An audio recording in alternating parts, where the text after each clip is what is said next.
ওই যে কথায় আছে না, উঠলো বাড়িতে কটক যায়, আমার ব্যাপারটা হয়ে গেছে এরকম। এতদিন ঘোরাঘুরি সব কিছু নিয়ে ছিল, এখন সব কিছুতে পরিণত হয়েছে। মানে আমি ঘুরে আসার পর হঠাৎ করে একদিন রাত্রেবেলা বাবাকে বলি, বাবা আমি মেয়ের জন্মদিন করব।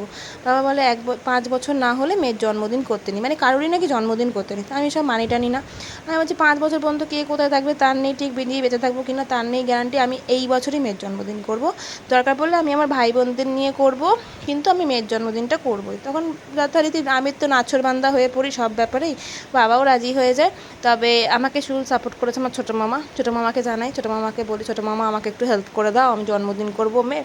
তো ছোটো মামার আমি জানতাম, সিক্রেটভাবে কাউকে জানানো হয়নি, কারণ আমি কতটা কি অ্যারেঞ্জমেন্ট করতে পারবো আমি বুঝতে পারছিলাম না। তখন বাবাকে বলি, তখন বাবা বলে যে শুধু ভাই বোন কেন, তাদের বাবা মাদেরও বলে দাও। তো এই যে আমার ভাই বোনরা সবাই চলে এসছে, ভাই এসছে দিল্লি থেকে এই সময়টাতে, তাই জন্য খুব ভালো লেগেছে। আর আমার সব ভাইরাই আজকে এসছে, আর একজন ভাইও বাইরে চাকরি করে, সেও ছুটি নিয়ে এসছে, তাকে যদিও ভিডিওতে নেওয়া হয়নি। আর যে সবথেকে যেটা বড় কথা, আমার মাসির ছেলে আসতে পারেনি, বিশ্বা, ওকে আমরা খুব মিস করছিলাম। কারণ ওর আসার কথা ছিল, শেষ মুহূর্তে ওর পায়ে নাকি ফ্র্যাকচার হয়ে গেছে, তাই জন্য ও বললো যে আমি যেতে পারবো না। তো আমরা ওকে ওদিন খুব মিস করেছি। আর বাকি মোটামুটি আমার সব ভাই বোনরা এসছে, গুন্নুর কাকা পিসি জেম্মা থেকে শুরু করে বড় দিদুন সবাই মোটামুটি এসছে, যাদেরকে বলা হয়েছে প্রত্যেকেই এসছে। যেহেতু খুব ছোট্ট করে ঘরোয়া অনুষ্ঠান, যারা আমাদের বাড়ির কাছে থাকে, আমরা যারা সবাই একসাথে থাকি, তারাই জাস্ট একবার সন্ধেবেলা একসাথে হয়ে খাওয়া দাওয়া করেছিলাম। আজকের দিনে আমরা 1 বছর আগে কত কিছু কল্পনা করেছিলাম, আর 1 বছর হয়ে গেল গুন্নুর জন্মদিনে।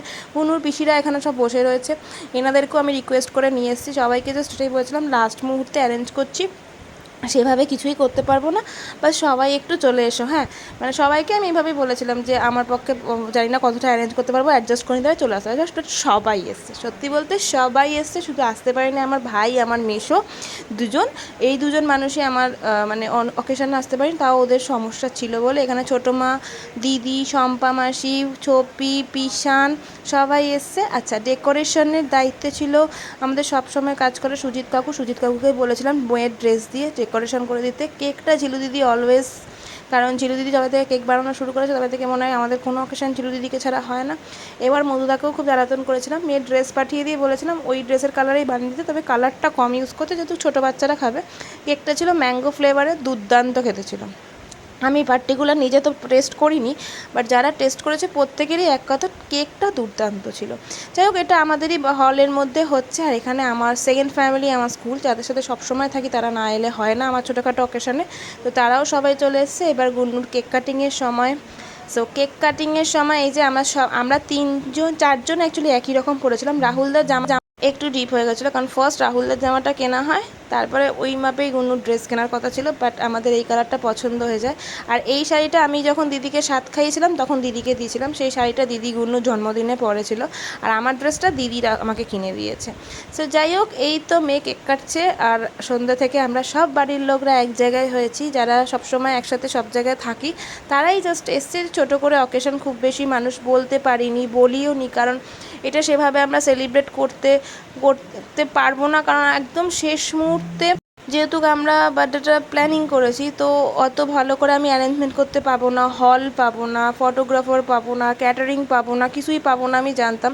তবু ছোটো মামার জন্য ক্যাটারিংটা ভালোভাবে পেয়ে যাই। আমাদের এখানে একটা বিরিয়ানির দোকান আছে আলপনা, তারা নাকি খুব ভালো ক্যাটারিং সার্ভিস করে, ছোটো মামার কাছে খবর ছিল, তো ছোটো মামা আমাকে তার কাছেই নিয়ে যায়। তো দাদার সাথে কথা বলি, দাদা আমার কন্ট্রাক্টটা নিয়ে নেয়, ছোট্ট করে অনুষ্ঠান যেহেতু, তখন দাদা খুব সাপোর্ট করেছে। আর আমাদের সুজিত কাকু সবসময় ডেকোরেশন মাইক ফাইক দিয়ে থাকে, তো সুজিত কাকুকেই বলেছিলাম সাজিয়ে দেওয়ার জন্য, জাস্ট গুনুর ড্রেসের কালার দিয়ে সুজিত কাকু সাজিয়ে দিয়েছে।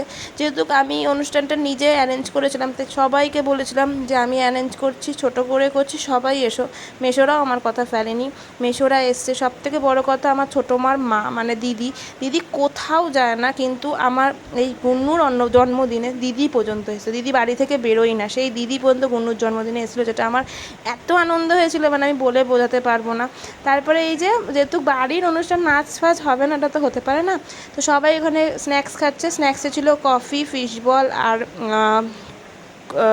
কোল্ড ড্রিঙ্কস, আর ছিল কেক। তারপরে আমরা খুব নাচানাচি করি, তারপর ডিনারে চলে আসি। ডিনারে ছিল ডিমের ডেভিল, ভাত, ডাল, স্যালাড, আর সাথে ছিল চিপস, আর কাতলা মাছ ছিল, দই কাতলা না সরি গন্ধরাজ কাতলা ছিল, মাটন কষা ছিল, চাটনি, পাঁপড়, 2 রকমের মিষ্টি। এটা ছিল আমাদের ডিনার। সো আমি এইটুকুই অ্যারেঞ্জ করতে পেরেছি ভাই, আমার দ্বারা এর থেকে বেশি হবে না। সো আমি যতটুকু পেরেছি ততটুকুই অ্যারেঞ্জ করেছি। মেয়ের জন্মদিন বেশ ভালো করে কাটিয়েছি। মেয়ে প্রচুর গিফট পেয়েছে, বেশি পেয়েছে ক্যাশ, যেহেতু শেষ মুহূর্তে ইনভাইট করা তো কেউই অ্যারেঞ্জ করতে পারেনি, তবে তার মধ্যে অনেকেই অনেক গিফট দিয়েছে। যে গিফটগুলো দিয়েছে তোমাদেরকে দেখাচ্ছি, এই গিফটগুলো আমার মেয়ে পেয়েছে, তবে ম্যাক্সিমাম ক্যাশ পেয়েছে আর কিছু জুয়েলারিসও পেয়েছে। কারণ ওই যে লাস্ট মুহূর্তে 1 দিন 2 দিন আগে নেমন্তন্ন করেছি, মানুষ কিনবেই বা কখন, আমার তো কাজ কারবার, মানে আমার সাথে মানুষ পাল্লা দিতে গিয়ে তারাও পাগল হয়ে যায়। যাই হোক, খুব ভালো করে মেয়ের জন্মদিনটা সেলিব্রেট করেছি, শর্ট টাইমে নোটিসে করেছি, খুব ভালো করে সেলিব্রেট হয়েছে, সবাই এসছে, সবাই আনন্দ করেছে, আমরা আনন্দ করেছি, এটাই হলো বড় কথা। তাই জন্য হয়তো সবাইকে ইনভাইট করতে পারিনি, অনেক মানুষকে চেয়েছিলাম ইনভাইট করতে, বাট সেই সময়টুকু পেয়ে উঠিনি বা সেই সময়টুকু অ্যারেঞ্জ করতে পারিনি। আশা করছি পরবর্তীতে যখন গুনুর বড় করে জন্মদিন করবো তখন সবাইকে ইনভাইট করবো। আজকের মতো এইটুকু।